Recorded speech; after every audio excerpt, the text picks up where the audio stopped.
여러분, 길을 걷다 보면 가로수에 작은 약병이 꽂혀 있는 것을 보셨을 것입니다. 나무를 병과 해충으로부터 보호하기 위한 이렇게 예방주사예요. 그런데요, 그렇게 관리해도 죽는 나무들이 있다고 합니다. 왜일까요? 뿌리에 문제가 있기 때문입니다. 어떤 사람의 정원에 멋진 나무가 있었는데요, 가지들이 시들기 시작했대요. 전문가는 말했습니다. 가지 문제가 아니라 뿌리 문제입니다. 나무를 뿌리째 옮겨야 그 나무는 삽니다. 라고 했답니다. 하지만 그 사람은 쉬운 일을 택했어요. 가지를 자르고 시들어 죽는 가지를 자르고 약을 놓았습니다. 결과는 어땠을까요? 나무는 계속 죽어갔습니다. 그런데요, 여러분, 우리 인생도 그렇습니다. 문제가 많은 이유는 사건이 많아서가 아니라 우리 삶의 뿌리가 병들어 있기 때문입니다. 오늘 말씀은 병든 우리 인생의 뿌리가 무엇인지, 그리고 예수님이 그 뿌리를 어떻게 고치시는지 보여줍니다. 1절 보시면 예수님께서 배에 오르시어 다시 본 동네로 가셨다고 합니다. 여기서 본 동네는 몇 주 전 말씀에서 제자들과 함께 배를 타고 떠나셨던 가버나움이라는 동네입니다. 그런데 거기로 다시 가신 거예요. 이런 예수님을 보면서 왜 예수님은 여기저기 왔다 갔다 하실까라는 의문이 생깁니다. 그런데요, 여러분 생각해 보면 예수님께서 여기저기 왔다 갔다 하시지 않으셨으면 우리에게는 그분의 은혜가 없었을 거예요. 물론 예수님이 여기저기 왔다 갔다 하신 것은 지난번에 서기관에게 하셨던 말씀에서 알았듯이 머리 둘 곳이 없으셔서입니다. 당신을 머리로 받아줄 그 백성이 없어서입니다. 그래서 당신을 머리로 받아줄 그 백성을 찾아 여기저기 왔다 갔다 하셨던 거예요. 그런데요, 여러분, 그런 예수님이 얼마나 감사한지 아십니까? 그렇게 머리 둘 곳을 찾아 여기저기 왔다 갔다 하시지 않으셨으면 예수님이 어떻게 우리에게 오실 수 있으셨겠습니까? 예수님은 머리 둘 곳을 찾아 다니셨지만 다른 의미로는 당신을 필요로 하는 이들을 찾아 가신 거예요. 그래서 우리가 말씀을 계속 보면 알게 됩니다. 예수님이 가시는 곳마다 예수님을 필요로 하는 병들고 귀신 들린 자들이 등장하는 것. 그래서 여러분, 우리가 여기저기 흩어져 살고 있어도 예수님은 우리를 어떻게 하실까요? 찾아오세요. 물론 지금은 성령으로, 말씀으로, 그리고 성도들을 통해 찾아오시지만 예수님은 우리에게 찾아오시는 분이십니다. 저는 북한을 떠나 중국, 한국을 거쳐 영국에 가서 예수님을 만났어요. 그때는 이런 생각을 했습니다. 예수님을 만나러 영국까지 왔구나. 그런데요, 오늘 말씀을 비추면 사실 북한에 있던 저에게 예수님이 찾아오셨던 겁니다. 그런데 제가 못 알아보고 중국으로 갔었죠. 중국에 가 있는 저에게 예수님이 또 찾아오셨어요. 그러나 저는 무시하고 한국으로 왔습니다. 한국에 있는 저에게 예수님이 또 찾아오셨어요. 그러나 저는 믿지 않고 영국으로 갔습니다. 그런 저를 예수님께서는 영국에서 또 찾아오셨어요. 결국 제가 그렇게 계속 찾아오시는 예수님을 만나게 된 겁니다. 예수님은 북한에서부터 영국까지 늘 저에게 찾아오셨던 거예요. 문제는 저 자신이었어요.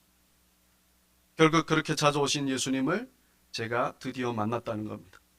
여러분, 여러분의 지난 삶도 마찬가지입니다. 예수님은 늘 거기로 찾아오셨어요. 어땠는지 저는 잘 모르지만 분명한 것은 예수님이 거기로 찾아오셨다는 거예요. 여러분의 지금도 마찬가지입니다. 여러분의 가정에, 여러분의 일터에, 여러분의 학교에, 여러분의 삶 가운데, 특히 여러분의 그 마음에 예수님은 찾아오십니다. 왜냐하면 우리는 그분이 필요하기 때문에. 그러니 여러분, 우리는 언제 어디서나 우리에게 찾아오시는 예수님을 만나야 하는 것입니다. 그런 우리가 되길 진심으로 축복합니다. 2절 말씀을 보시면 그렇게 찾아오신 예수님을 만나려고 맞이하는 이들이 있습니다. 그런데 그들이 예수님을 맞이하는 모습이 참 특이합니다. 땅에 주단을 깔고 함성과 박수갈채로 예수님을 맞이하는 것이 아닙니다. 대신 침상에 누운 중풍병자를 예수님 앞에 데리고 옵니다. 그리고 그렇게 예수님을 맞이하죠.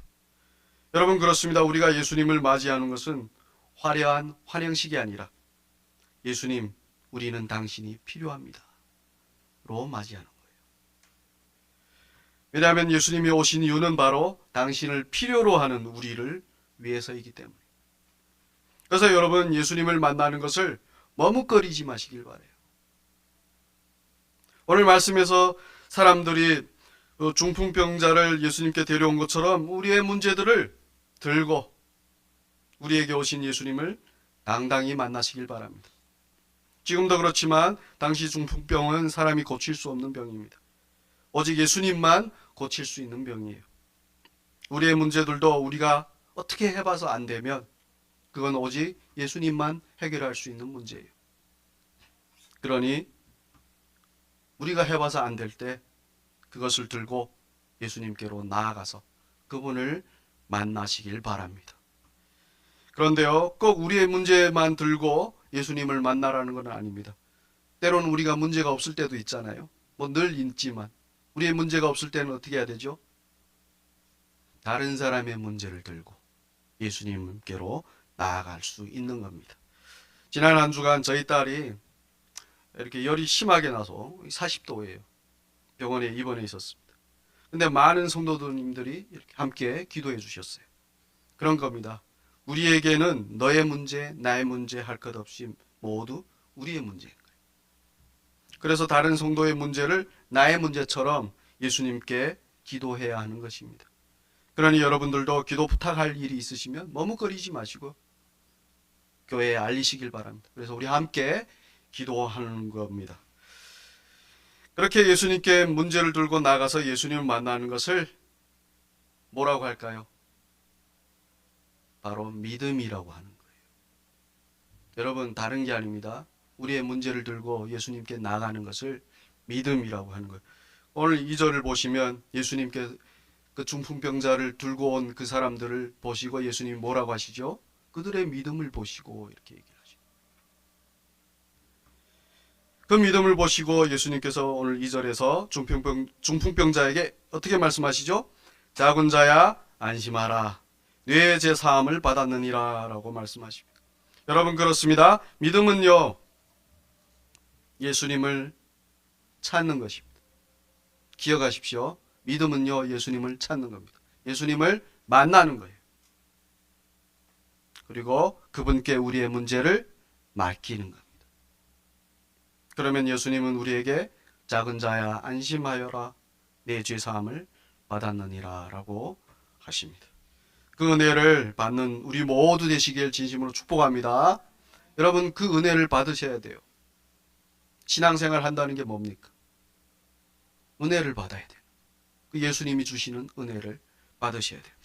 근데 왜 예수님은 중풍병자에게 작은 자요 안심하라, 네 죄 사함을 받았느니라 라고 말씀하실까요? 일단 작은 자는 누군가의 도움 없이는 절대로 혼자 살 수 없는 상태에 있는 사람에게 쓰이는 말이에요. 마치 어린아이 같은 아이들. 그래서 중풍병자가 그렇게 다른 사람들의 손에 들려 나온 겁니다. 그는 누군가의 도움 없이는 예수님 앞에 절대로 혼자 나올 수 없는 작은 자를 대표하는 사람이에요. 모든 작은 자를 대표하는 사람.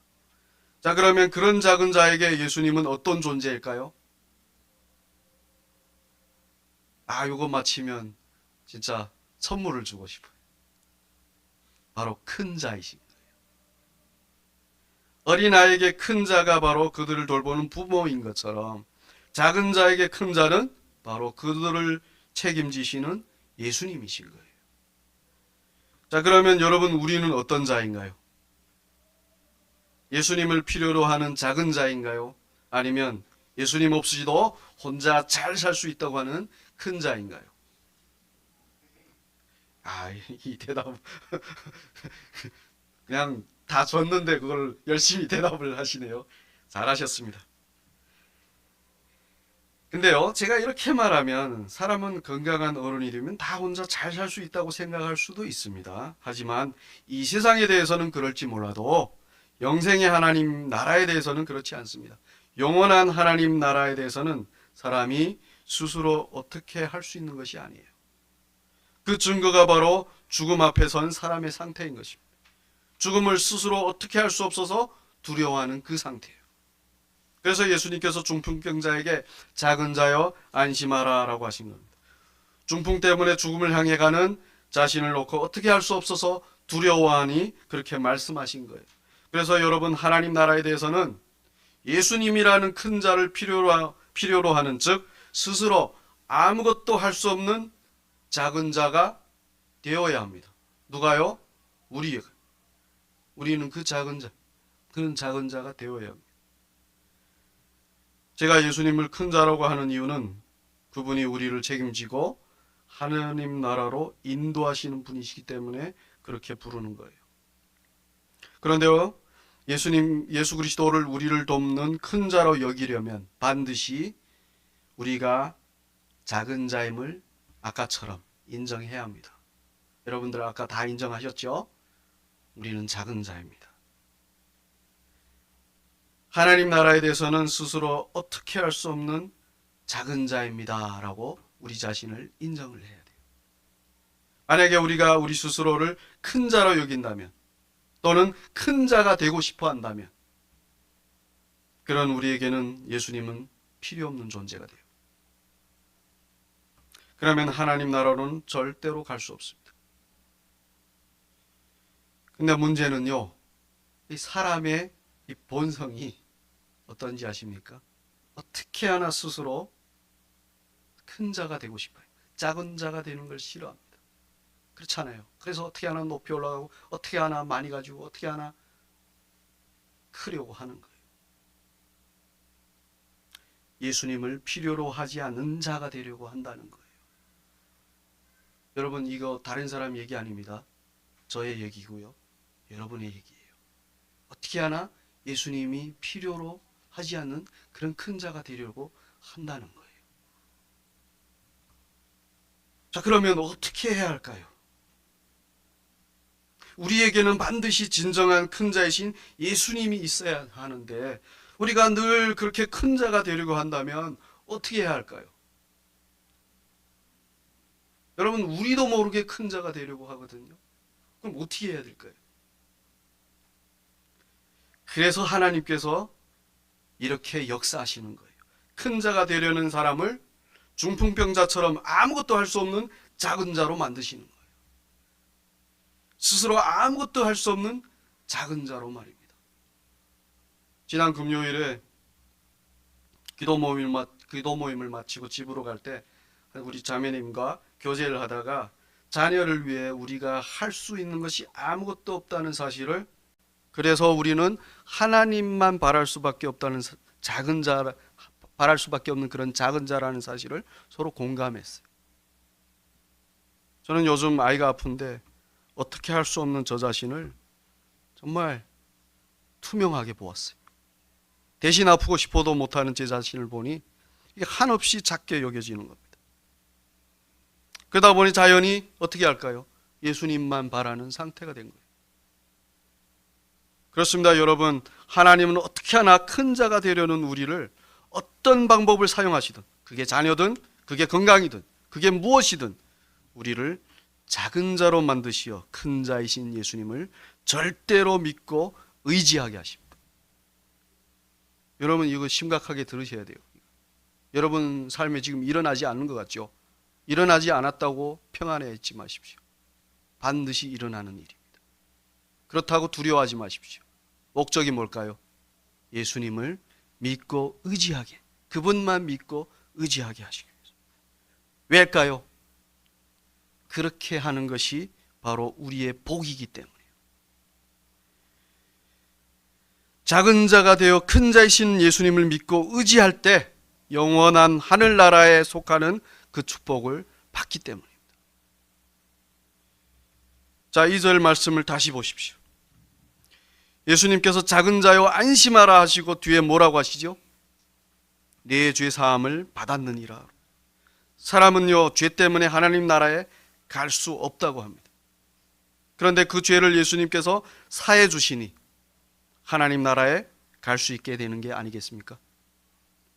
자기는 큰 자라고 생각하는 사람들, 또는 큰 자가 되고 싶어하는 사람들은 절대로 받을 수 없는 죄사함이고 하나님 나라예요. 왜냐하면 자기를 큰 자로 여기는 사람들은 진정한 큰 자이신 예수님을 믿고 의지하지 않기 때문에, 오히려 자기가 뭔데 죄사함을 해 라고 비웃을 뿐입니다. 3절 말씀을 보시면 나오죠.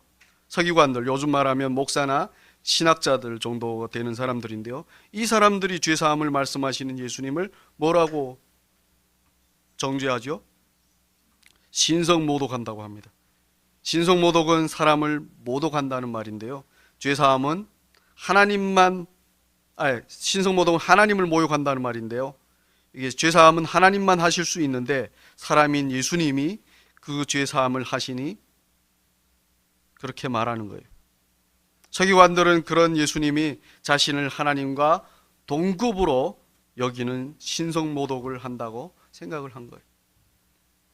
그런데 그런 서기관들의 생각을 하신 예수님께서 4절에서 너희가 어찌하여 마음에 악한 생각을 하느냐라고 하십니다. 서기관들은 놀랐을 것입니다. 자기들의 생각까지 아시는 예수님이 참으로 놀라웠을 것입니다. 그래서 여러분, 우리는 스스로 괜찮은 사람이라고 여기지 마시길 바라요. 왜죠? 예수님이 우리의 모든 것을 아십니다. 깊은 그 속에 무엇이 있는지까지 다 아시는 분이세요. 예수님 앞에 서면 우리의 모든 것이 어떻게 되는 거죠? 금방 뽀록이 나요. 그런데 예수님은 왜 예수님을 신성모독한다고 하는 서기관들의 생각을 악한 생각이라고 하실까요? 네, 그것은 바로 그들이 하나님의 뜻과 하나님의 일을 모르면서 마치 아는 것처럼 자기 마음대로 판단하기 때문에. 하나님은 사람이 죄사함을 받기를 원하십니다. 그리고 그 일을 예수님이 하시도록 하셨어요. 그래서 하나님의 뜻대로 죄사하는 그 일을 예수님께서 하시는데 서기관들이 그 일을 신성모독한다고 정죄한 거예요. 그런 그들의 생각을 악한 생각이라고 하시는 거예요. 그래서 여러분 기억하시길 바랍니다. 악한 생각이란 죄사함이라는 하나님의 뜻과 하나님의 일을 모르는 상태에서 사람이 자기 마음대로 판단하고 정죄하는 것을 악한 생각이라고 합니다. 그런데도 슬프게도 우리가 늘 그러고 있죠. 그렇죠? 하나님의 뜻과 일을 생각하지도 않고 그저 우리 마음대로 쉽게 좋고 나쁘고를 판단하잖아요. 다른 사람을 쉽게 판단하고 정죄하잖아요. 안 그러는 사람은 단 한 명도 없습니다. 왜냐하면 나는 아니야라고 하는 순간 다른 사람과 나는 다르다고 판단하기 때문이고, 특히 하나님 뜻과 일은 모르는 상태에서 그렇게 말하기 때문에 우리는 그 누구도 예수님이 말씀하시는 그 악한 생각이라는 틀에서 벗어날 수 없어요. 그래서 우리가 해야 하는 것은요, 오직 예수님께서 말씀하신 것에 어떻게 하면 되죠? 동의하면 되는 거예요. 너희가 어찌하여 마음에 악한 생각을 하느냐라고 하시면, 네 주님 맞습니다. 제가 악한 생각을 했습니다. 어쩌면 좋습니까? 이렇게 악한 생각밖에 할 수 없는 저의 죄를 용서해 주세요 라고 할 수밖에 없는 거예요. 그렇게 우리 죄를 인정하면 예수님께서 어떻게 하실까요? 작은 자여 안심하라. 뇌의 죄가 사함을 받았느니라 라고 하십니다. 그러니 그렇게 되는 저와 여러분이 되시길 진심으로 축복합니다. 그런데요, 우리가 이렇게 예수님 앞에서 제가 악한 생각을 하는 자입니다 라고 고백하려면 먼저 한 가지를 알아야 합니다. 왜 우리의 생각이 늘 그렇게 하나님의 뜻과 일과는 상관없는 악한 생각으로 흐르게 되는가입니다. 그 이유는 단순합니다. 바로 죄 때문에, 죄. 많은 사람들은 죄를, 범죄를 저지르는 것, 도덕과 윤리를 어기는 행동 정도로만 생각합니다. 하지만 성경이 말하는 죄는 그보다 훨씬 깊은 것입니다. 범죄와 잘못은 죄의 뿌리가 아니라 죄의 열매예요. 성경이 말하는 죄란 사람이 하나님을 떠난 상태, 사람의 마음 가운데 하나님이 없고 오직 자기 자신만 있는 상태, 심지어 하나님 앞에서도 자기 생각, 자기 주장, 자기 기준만 앞세우는 그런 상태. 그런 상태에서 자연스럽게 맺히는 열매가 바로 우리가 알고 있는 범죄와 온갖 잘못들인 거예요. 근데 여러분, 죄의 열매는 거기서 끝나지 않습니다. 질병과 죽음 역시 하나님을 떠난 죄의 세계 안에서 나타나는 고통입니다. 오늘 말씀에 나오는 중풍병도 마찬가지입니다. 예수님은 중풍병자를 보시고 내 병이 나았느니라 라고 먼저 말씀하지 않으셨습니다. 대신 이렇게 말씀하셨습니다. 내 죄 사함을 받았느니라. 왜입니까? 문제의 뿌리가 병이 아니라 뭐죠? 죄이기 때문에. 죄를 그대로 둔 채 병만 낫게 한다면 사람은 결국 또 다른 병과 마침내는 죽음으로 갈 수밖에 없습니다. 그래서 예수님은 겉으로 드러난 문제보다 그 근원인 죄를 먼저 다스리시는 거예요. 아까 말씀드린 병든 나무처럼 죽은 가지를 잘라내는 것으로 나무를 살릴 수 없습니다. 뿌리를 옮겨야 삽니다. 마찬가지로 사람의 모든 문제의 뿌리인 죄가 제거될 때 비로소 참된 생명이 시작되는 것입니다. 그 죄를 제거하시기 위해 예수님은 십자가에서 죽으셨고 또 그 죽음을 이기시고 부활하신 것입니다. 그래서 죄 사함을 받는 사람은 예수님의 부활처럼 죽음으로 끝나지 않죠. 어떻게 되죠? 부활 생명으로 나아가게 되는 것입니다. 그래서 5절을 보시면 신성모독이라고 하는 서기관들에게 예수님께서 죄 사함을 받았느니라 하는 말과 일어나 걸어라 라는 말 중에 어느 것이 더 쉽겠냐고 말씀하신 것입니다. 당연히 일어나 걸어가라는 말이 더 쉽죠. 그러나 주님은 죄 사함을 받았느니라 라는 어려운 것을 선택하십니다. 그 이유는 6절 말씀처럼 예수님에게 죄 사하는 권능이 있음을 모두에게 알리기 위해서이기도 하지만 그 죄를 사하시기 위해 예수님이 우리가 지었어야 할 그 십자가를 대신 지셔야 하기 때문에 어려운 것입니다. 당신의 피로 하나님을 떠난 그 죄의 대가를 치르시고 분리되었던 하나님과 우리의 관계를 다시 하나 되게 하시는 것입니다. 고로 죄와 사망 가운데 있던 우리는 다시 하나님의 영원한 복락 가운데로 들어가는 것이죠. 하지만 그 사실을 모르면 서기관들처럼 우리 삶 가운데서 일어나는 우리 삶 가운데서 그 일을 이루시는 예수님을 믿는 대신 그저 터무니없다고 생각할 뿐입니다. 여러분, 우리 예수님은 우리 삶 가운데서 그 일을 이루세요. 아까 제가 말씀드렸죠? 예수님이 어떻게 역사하신다고요? 성령으로, 말씀으로, 그리고 누구를 통해서요? 성도를 통해서, 사람을 통해서. 근데 우리가 그 일을 예수님이 하시는 일로 보지 않으면 어떻게 되죠? 내 기준으로 좋다, 나쁘다로 판단하는 거예요. 서기관들이 그렇게 했던 것처럼. 근데 우리는 사실 그렇게 해요. 그렇게 하죠. 인정하십시오. 우리가 그렇게 안 한다고. 마음에 찔리겠지만 찔려도 꾹 참고 인정하세요. 그러나 그럼에도 불구하고 예수님은요, 여기서 그럼에도 불구하고라는 이 말이 얼마나 감사한지 아십니까? 그럼에도 불구하고 예수님은 우리가 그분을 믿고 어떻게 하길 바라시는 거죠? 의지하시길 바라요. 우리가 그분이 주시는 죄 사함의 은혜를 받기를 원하신다는 거예요. 우리의 삶은 죄 가운데서 시작되었고 지금도 여전히 죄의 영향 아래에 있습니다. 그 자리에서 우리를 건져내시는 것이 예수님의 일입니다. 하나님의 뜻입니다. 그래서 우리가 해야 할 일은 많지 않습니다. 우리의 죄를 사하시려고 오신 예수님을 어떻게 해야 되죠? 믿고 그분이 하시는 일을 어떻게 해야 되죠? 인정하는 것. 예수님은 우리 삶의 모든 자리에서 일하십니다. 특별히 우리가 만나는 사람들을 통해 우리가 죄 사함을 받아야 할 존재임을 알게 하십니다. 왜냐하면 우리의 어떤 죄들은 사람과의 관계 속에서 드러나기 때문이에요. 죄 사함을 받으려면 먼저 죄를 인정해야 합니다. 그런데 죄를 모르면 인정할 수 없겠죠. 그래서 하나님은 우리의 삶을 통해 우리가 얼마나 연약한 죄인인지를 알게 하시는 거예요. 그때 우리는 비로소 깨닫습니다. 나는 예수님의 죄 사함의 은혜 없이는 살 수 없는 사람이구나 라고 아는 거예요.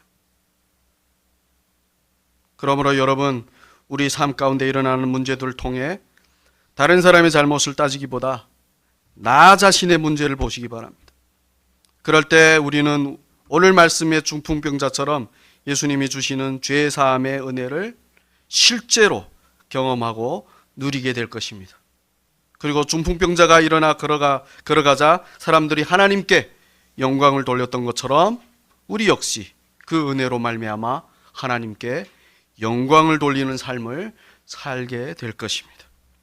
근데 여러분, 이 은혜가 우리 삶 속에 계속 머물러 있게 하려면 한 가지를 꼭 해야 합니다. 그게 필요해요. 그게 뭘까요? 맞아요. 우리 마음에 늘 말씀이 있어야 돼요. 이 일이 되려면 우리 마음에 늘 말씀과 함께 있어야 합니다. 말씀을 떠나면 어떤 일이 일어나는지 아십니까? 제가 아는 한 청년이 있는데요. 한때는 교회를 참 잘 다녔어요. 그런데 어느 날 교회 다니는 것을 시간 낭비로 여기고 자기가 생각하는 더 나은 삶을 살겠다고 교회를 떠났습니다. 그런데 그 선택이 그 삶을 더 낫게 만들었을까요? 아닙니다. 쾌락과 방탕에 묶인 삶이 되었어요. 결국은 많은 빚을 지고 지금 고생을 하고 있어요. 우리가 잘 아는 탕자의 비유도 그렇습니다. 아버지의 집을 떠난 탕자의 삶은 쾌락과 방탕이었고 결국 밥조차 먹지 못하는 처지가 됩니다. 그런 그 인생이 다시 회복되는데 어떻게 회복되죠? 아버지의 집으로 돌아갔기 때문에. 그가 망가진 이유는 아버지의 집을 떠났기 때문에. 그가 다시 살아나게 된 이유는 아버지께로 돌아갔기 때문에. 아까 말한 그 청년도 마찬가지입니다. 지금의 문제는 하나님의 말씀이 선포되는 자리를 떠난 데 있습니다. 그 삶이 회복되는 길도 단 하나입니다. 다시 말씀의 자리로 돌아오는 것. 여러분, 우리도 다르지 않습니다. 우리 삶의 많은 문제들은 우리 마음이 하나님의 말씀을 떠나 있기 때문에 다른 게 없어요. 내 마음, 우리의 삶에 무슨 문제가 일어나서 그 문제를 우리가 문제로 인식해서 막 애통하고 막 슬퍼하고 힘들어하고 좌절하잖아요. 그게 뭐냐면요, 우리 안에 하나님이 없어서 그래요. 하나님의 말씀이 없어서, 하나님의 그 약속이 없어서.